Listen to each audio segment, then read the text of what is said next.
c'est assez marrant parce qu'en fait on a signé par FaceTime avec la notaire. Donc vraiment expérience inédite vu les circonstances. Alors j'ai eu des questions sous ma vidéo House Tour que j'ai publiée il n'y a pas très longtemps. Quelqu'un m'a demandé mais comment tu as fait pour déménager en plein confinement en fait, parce qu'on était encore en confinement à cette époque-là. Et bah du coup ça m'a donné l'idée de tourner cette vidéo pour vous expliquer un peu comment s'est passé l'achat de ma maison. Alors déjà cette maison là on l'a trouvée sur internet, sur Le Bon Coin. En fait on visait un village en particulier pour lequel on était tombé amoureux parce que c'est en pleine nature avec beaucoup de forêts, des étangs, des marais, des champs. Et moi j'aime la nature, c'est ce que je recherche avant tout. Pouvoir me balader en bas de chez moi sans avoir à prendre la voiture pour pouvoir aller dans un parc. Ça je n'aime pas du tout. Je n'aime pas quand vous sortez de chez vous et pas comme ici en fait. Dans ma location là, au moment où je vous parle, je suis encore dans ma location en fait, que je rends fin mai. Et bien ici, je sors de chez moi, je suis directement dans la rue, avec une route très passante. Donc qui dit route passante, dit forcément bruit, donc nuisance. Nuisance sonore, mais aussi pollution. Pollution visuelle, avec les nombreuses constructions qu'il y a autour de chez moi.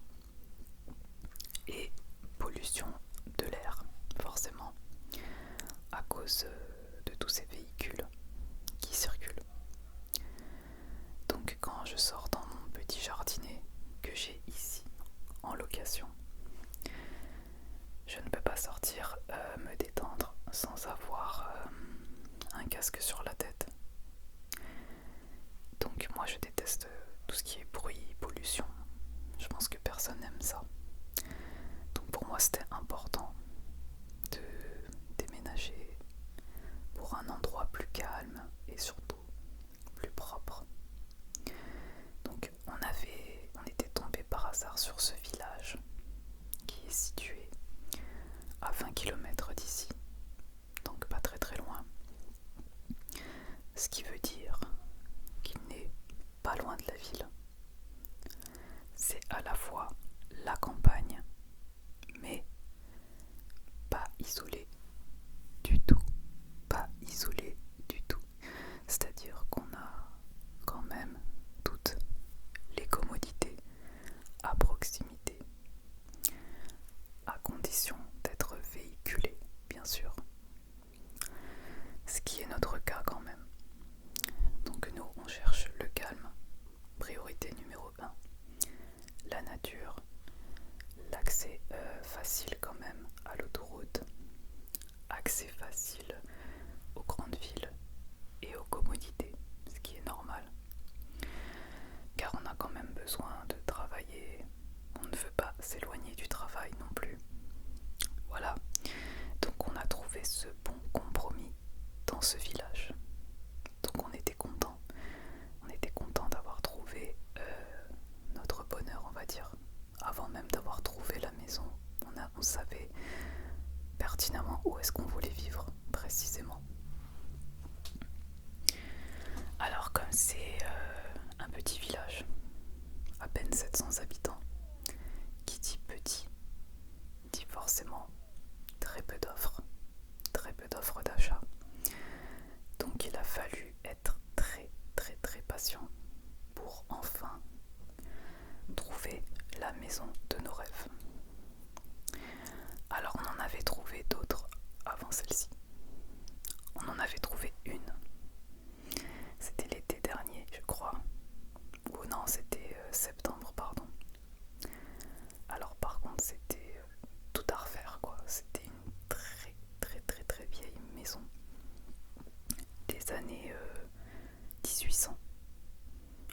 entièrement à refaire. Donc imaginez les travaux monstrueux qu'il aurait fallu entreprendre.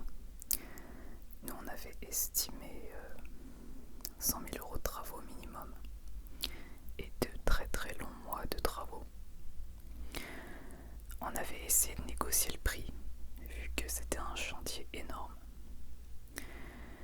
Mais en refaisant la visite, une deuxième fois, une troisième fois, je n'avais plus le coup de cœur que j'avais eu la première fois. Comme quoi, c'est très très important de refaire des visites plusieurs fois pour être sûr en fait. Et c'est ce qui s'est passé. La première fois, je l'avais trouvée super. Elle avait un très gros potentiel, très très gros potentiel, car le terrain était grand, la maison elle-même était assez grande quand même, 100 mètres carrés plus des combles à aménager. Mais en fait, il y avait un gros souci. Elle n'était pas assez lumineuse. Elle était entre deux constructions, si vous voulez, entre deux murs. Ce qui faisait que tout au long de la journée, à part devant sur la cour, là où on gare les voitures, il n'y avait pas de soleil. Et on aura beau faire tous les travaux que vous voulez. Si la maison est à l'ombre, vous ne pouvez rien faire. À part démolir les constructions des voisins, qu'est-ce que vous voulez faire? Et donc malgré le fait que l'agent immobilier nous a rappelé pour nous dire que la propriétaire était prête à baisser fortement le prix, j'ai laissé tomber.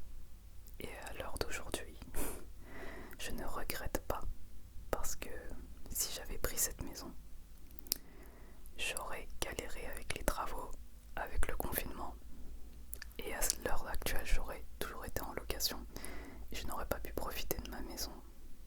J'aurais perdu facile 1 an, quoi. Et donc, j'ai bien fait, je regrette pas, même si ça aurait pu être une bonne affaire. Je pense que ça aurait été une bonne affaire pour un investisseur, vous voyez, parce qu'elle avait des dépendances. On pouvait faire plusieurs appartements sur le côté, on pouvait donc louer plusieurs appartements. Mais moi je cherche pas à investir pour louer pour l'instant. Moi je cherche ma résidence principale. Je cherche le calme, enfin, la sérénité, car c'est très très très important pour moi. Avant de me lancer dans des business, voilà, je veux déjà être bien moi-même. Et j'en ai marre de louer. J'en ai marre d'être en location. Sachant qu'ici, en région parisienne, ça coûte très très cher, les locations. Donc c'est vraiment pas très intéressant de louer pendant des années. Au bout d'un moment, il faut prendre la décision d'acheter. C'est mon avis perso. Voilà.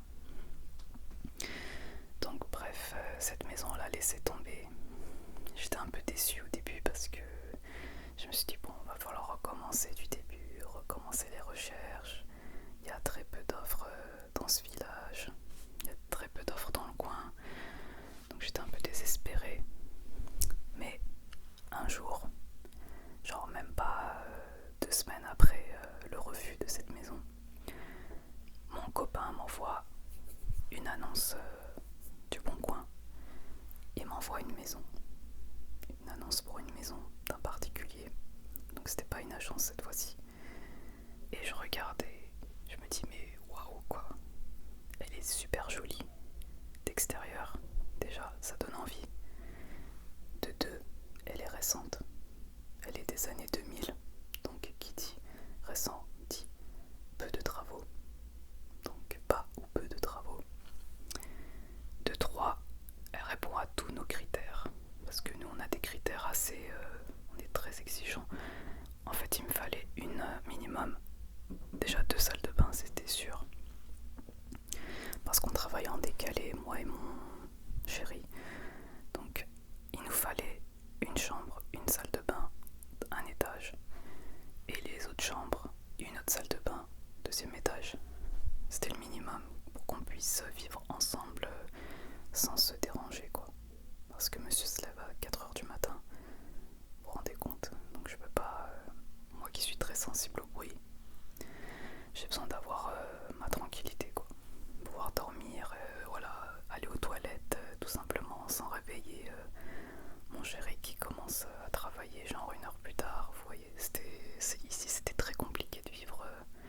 avec nos horaires en décalage quoi. Parce qu'ici on n'a qu'une salle de bain, une seule toilette. Donc on est obligé de se gêner en fait. Et c'est fatigant des fois. Mais bon. Donc voilà, critères, tout est nickel. Et ça c'était vers début janvier. Donc début janvier 2019. Donc dès qu'on a vu l'annonce, tout de suite, on a appelé direct. Je lui ai dit vas-y appelle parce que cette maison là, elle va partir c'est sûr. Elle va partir très vite. Donc on a appelé le jour même, on a visité le lendemain. Pour vous dire qu'on était très motivés quoi. On voulait pas la laisser passer celle-là. Et on a eu un très très bon feeling avec les propriétaires. Ça s'est très très très bien passé. On a eu le coup de cœur du coup pour la maison. Et en plus ce qui est marrant c'est que juste avant la visite de cette maison là, on en a visité une autre dans une autre ville voisine, genre à 10 minutes de celle-là. Et rien à voir quoi. Elle était dans un état lamentable. Je pourrais même pas vous décrire, franchement. Je me projetais pas dedans. C'était très mal agencé. Et en plus, elle était beaucoup plus chère. Dans une ville, voilà. Parce que c'est une ville de bobo, entre guillemets. Donc surcotée à mon avis.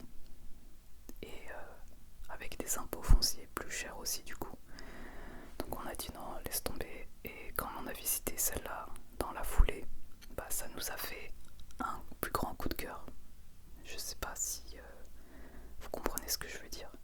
C'est-à-dire quand vous visitez deux maisons dans la même journée, qu'il y en a une qui est dans un état qui vous plaît pas du tout, mais l'autre d'après, juste après, waouh, vous voyez la différence. Tout de suite, ça vous fait le coup de cœur assuré quoi. Et je pense que ça a beaucoup aidé aussi. Ça a facilité les choses en fait. Pour nous c'était une évidence que c'était celle-là notre maison et pas une autre, vous voyez. Et du coup, donc on a sympathisé avec les proprios. Alors bien sûr ils avaient d'autres visites prévues, on n'était pas les seuls intéressés, comme souvent. Donc on a attendu une semaine, on les a laissés faire leur visite. Mais on n'a pas hésité à les rappeler pour leur dire qu'on était intéressés. On a fait une offre, on a essayé de négocier en fait. Sauf que la maison, au prix où ils la vendaient, d'après mes estimations, c'était déjà en dessous du prix du marché. Et les propriétaires n'étaient pas très ouverts à la négociation en fait. Du coup j'étais un peu déçu. Je me suis dit bon, j'ai pas trop envie d'acheter au prix affiché. D'un autre côté, ça aurait été une agence, elle aurait coûté plus cher, au moins 20 000 € de plus. Donc j'ai réfléchi, on a beaucoup réfléchi, puis on s'est dit bon, allez, on va la prendre au prix affiché, tant pis. Au final, elle les vaut, elle les valait largement au moment où je l'ai achetée. Pour vous dire même que, avant même d'emménager, le prix avait déjà augmenté. Avant même d'y habiter, le prix était en train d'augmenter. Entre la signature du compromis et le déménagement. Avant le confinement, je veux dire. Parce que depuis, on ne sait pas. Avec la crise, on ne sait pas comment ça va évoluer. Mais elle avait déjà augmenté de prix.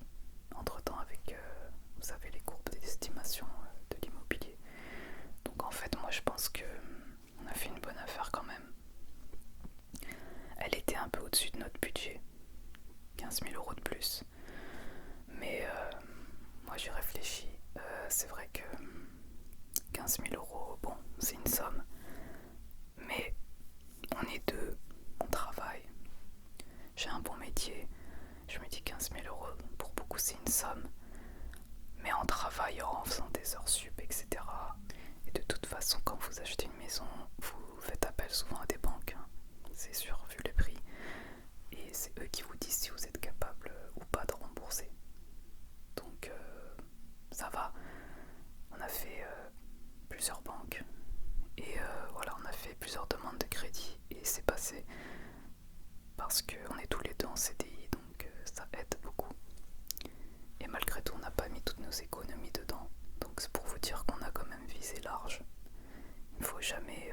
conseille à personne de mettre toutes ses économies dans une maison. Parce que quand vous emménagez, vous aurez toujours des frais. Il y aura forcément toujours des petits travaux à faire. Bon, sauf si vous construisez et que vous achetez neuf, ça c'est autre chose. Mais il y a toujours des travaux.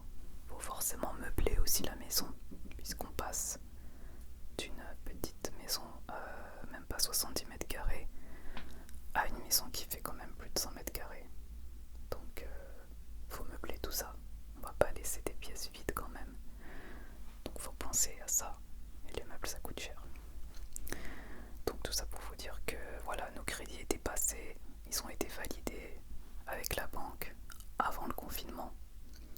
Moi j'ai eu mon offre de prêt définitif validée début mars, donc juste avant le début du confinement. J'ai renvoyé les papiers, je me souviens, de l'offre de prêt, c'était le début du confinement, mais ma banque les a reçus à temps quand même, malgré que la poste avait ralenti son service. Je sais pas si vous vous souvenez, en tout cas nous ici, travaillait plus que 3 jours dans la semaine. Mais malgré tout, ils ont tout reçu rapidement. Une fois que vous avez votre offre de prêt validée, signée, retournez à la banque dans les délais. Vous ne pouvez pas revenir en arrière. De toute façon, c'est trop tard. La machine est enclenchée. Donc ce qui se passe, c'est que ensuite vous vous mettez d'accord avec les vendeurs pour signer chez le notaire une fois que l'argent était bloqué par la banque. Alors nous au début ça devait être mi-mai, mais on a avancé à début mai parce que ça arrangeait tout le monde en fait. Nous on devait être absents, on devait se marier en Martinique, et comme il y a eu le confinement, on n'a pas pu, on a annulé le mariage. Du coup on s'est dit, même les propriétaires, enfin les vendeurs étaient partants pour avancer la date. Ça a arrangé tout le monde en fait.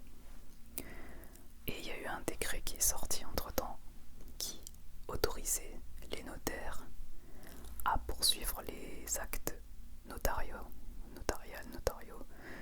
grâce aux procurations à distance.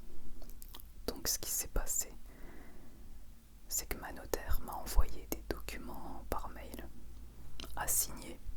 Donc c'était une procuration à signer et à renvoyer en scannant les documents. Moi j'ai scanné avec mon téléphone tout simplement, ça marche très bien avec un iPhone, et à renvoyer le jour de la vente, donc qui a été avancé au 4 mai. Alors qu'est-ce qui s'est passé le 4 mai 4 mai 2020, on était en confinement encore. Alors j'ai ramené tous mes documents avec moi, on est parti à la maison avec donc les vendeurs qui étaient sur place, qui étaient prêts à partir avec leurs affaires dans leur remorque. On a fait le matin même donc les relevés de compteurs, ça c'est obligatoire, relevé de gaz, relevé d'eau, relevé d'électricité. On refait un tour de la maison, ça c'est obligatoire aussi avant de signer. Donc ils nous ont montré ce qui n'allait pas, enfin s'il y avait des petites choses à modifier, comment fonctionnait telle ou telle chose, comment fonctionne le portail électrique, comment fonctionne l'arrosage automatique, enfin vous voyez, toutes ces choses-là. Et le but, c'est de vérifier lors de cette dernière et ultime visite que tout est en place, qu'ils n'ont rien embarqué de ce qui n'était pas prévu, car c'est interdit. En fait, les vendeurs doivent vous laisser la maison en l'état exact où vous l'avez visitée. Donc ça, c'est très important de bien vérifier que tout est à sa place. Par exemple, qu'il ne manque pas, je sais pas, le four qui était censé rester, comme c'est bien écrit sur l'acte notarié. Il y a des choses qui restent dans la maison. Ça, c'est les vendeurs qui décident, mais en tout cas, c'était bien écrit que telle ou telle chose devait rester. Donc on vérifie bien que tout le matériel est là, tout ce qui devait rester. Donc nous, il y a toute la cuisine qui était équipée. Il y avait juste le micro-ondes qu'ils ont embarqué, mais c'était prévu, c'est ce qu'ils voulaient. Voilà, donc nous, aucune surprise. Tout était nickel. Tout était très bien entretenu, donc pas de soucis. Alors ensuite, ce qui s'est passé, c'est qu'on avait fixé le rendez-vous avec la notaire à 14h. Et nous, toute cette visite-là, on l'a faite vers 11h midi, quoi. Donc on avait terminé à 14h de faire la visite ultime, les relevés de compteur, tout ça. On avait terminé à 14h pile, je me rappelle. Et à 14h, la notaire m'appelle en FaceTime. Donc c'était très marrant. On était réunis dans la cuisine de la maison, tous les quatre. Donc couple de vendeurs, couple d'acheteurs. Et elle me demande de signer en direct, live, le document de vente qu'elle m'avait envoyé quelques jours auparavant par mail. Donc on signe, on met nos initiales en bas de chaque page. Mon chéri fait la même chose. On met la date, on signe. Elle me relit rapidement l'acte de vente. Elle me redétaille la maison, les mètres carrés, les diagnostics qui ont été faits, etc. Elle me redétaille. Donc, si vous voulez, la description de la vente et du bien qui est en vente, ainsi que des conditions. Elle me rappelle rapidement, oralement, tout ça par FaceTime. À la fin, donc, on signe le document comme je vous l'ai dit, devant elle, en vidéo. On raccroche et en fait, je dois envoyer par mail dans la foulée le document signé que j'aurais préalablement scanné. Donc moi, j'ai scanné grâce à mon téléphone, puisque j'ai une application qui permet de scanner les documents facilement avec le téléphone. Donc ça recadre très bien les documents.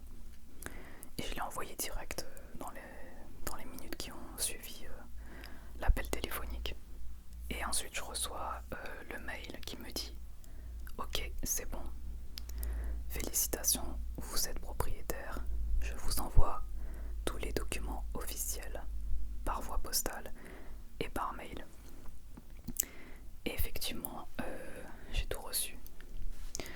Donc j'ai reçu l'acte de vente, l'attestation avec le prix de la vente, etc. Les diagnostics en détail de la maison, tout. Et à partir du moment où on raccroche avec la notaire, on est propriétaire. Donc on a les clés, les vendeurs vous les donnent. Ils vous expliquent telle clé, ça sert à ça, ci à ça. Ça ferme telle ou telle porte. Voilà, ils nous ont expliqué l'alarme. Ils nous ont mis un code qu'on pourra changer, etc. Et de là, on se quitte. On souhaite bonne continuation aux vendeurs qui partent avec leurs dernières affaires dans le coffre, dans la remorque. On se quitte et voilà, on est propriétaire. Mais on est resté, on a bu une coupe de champagne chacun. On était très contents. On s'est posé, on a pris des photos dans le jardin parce qu'il faisait beau et que c'est vrai que j'ai un très très beau jardin. Donc on a voulu se poser un peu, profiter des lieux. On n'avait pas encore emménagé toutes nos affaires parce que j'ai gardé ma location pendant encore un mois, histoire de pouvoir faire un peu de rénovation dans la maison, comme je vous ai montré donc dans mon house tour. On compte faire des travaux de peinture principalement. Et donc entre-temps, le temps que ça se termine, on vit encore dans la location, dans la maison que je loue depuis maintenant 1 an et demi. Et donc voilà, petit à petit, on emménage, on emmène quelques cartons, on a fait venir des travailleurs pour la peinture, donc on surveille les travaux. J'ai mon chéri qui ne travaille pas en ce moment à cause de la crise sanitaire. Et donc il est tous les jours sur place en ce moment. Il surveille les travaux. Pendant que moi je reste ici parce que je continue à travailler. Et je travaille pas loin de ma location. Je vais changer de travail cet été. Je vais me rapprocher de ma maison.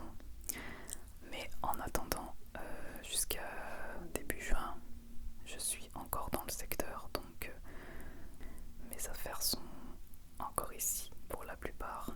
Donc on reste ici, on dort ici encore. Voilà, le temps que tout se fasse, que je change de travail, que je termine mon travail, qu'on rentre les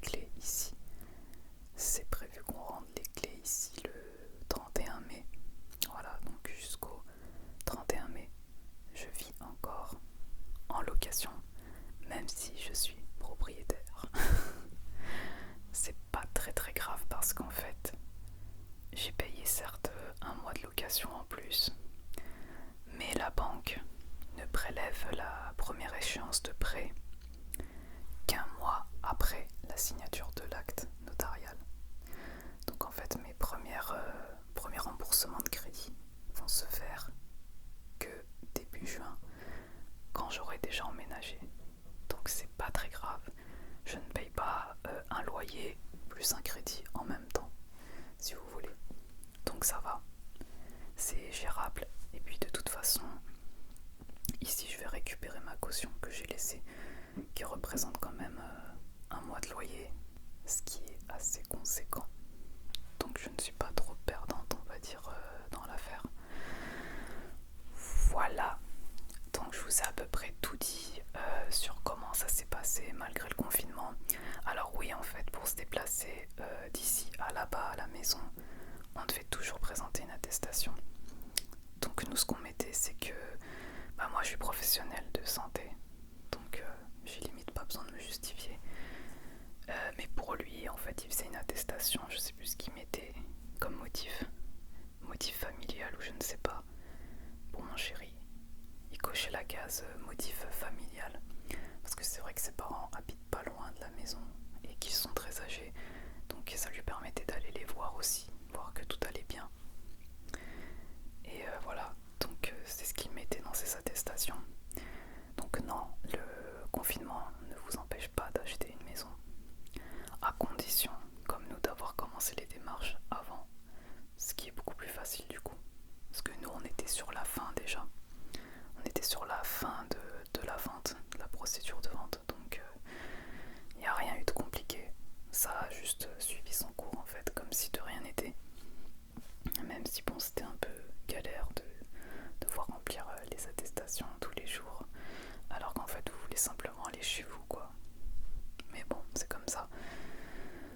Donc voilà, donc quand vous avez des projets comme ça, c'est pas un virus qui va vous empêcher d'aller jusqu'au bout, heureusement, parce que j'ai déjà subi l'annulation de mon mariage, ce qui n'était pas facile. Alors si en plus on me disait que non, vous pouvez pas signer pour votre maison, alors là, je sais pas ce que je fais quoi. Enfin, on aurait fait avec, mais voilà, j'aurais été vraiment débité. Donc heureusement que quand même j'ai pu réaliser un des grands projets pour cette année qui devait être mon année 2020. Mais bon, c'est pas grave pour le mariage, on verra plus tard, on va voir si la mairie peut nous marier quand même en juin. Ce sera déjà ça, même si on sera en comité réduit. Et pour la fête, etc., on verra un peu plus tard. Pour nous maintenant, c'est passer au second plan en fait. Parce que quand on a une maison, croyez-moi que ça prend toute votre énergie. C'est beaucoup de choses, beaucoup de travail. Et c'est normal, on prépare notre nid, notre petit nid, donc c'est beaucoup de travail. Mais c'est beaucoup de bonheur aussi. Donc voilà. Donc merci d'avoir regardé cette vidéo. J'espère qu'elle vous aura plu. J'espère que je vous aurai un petit peu éclairé sur la situation. Et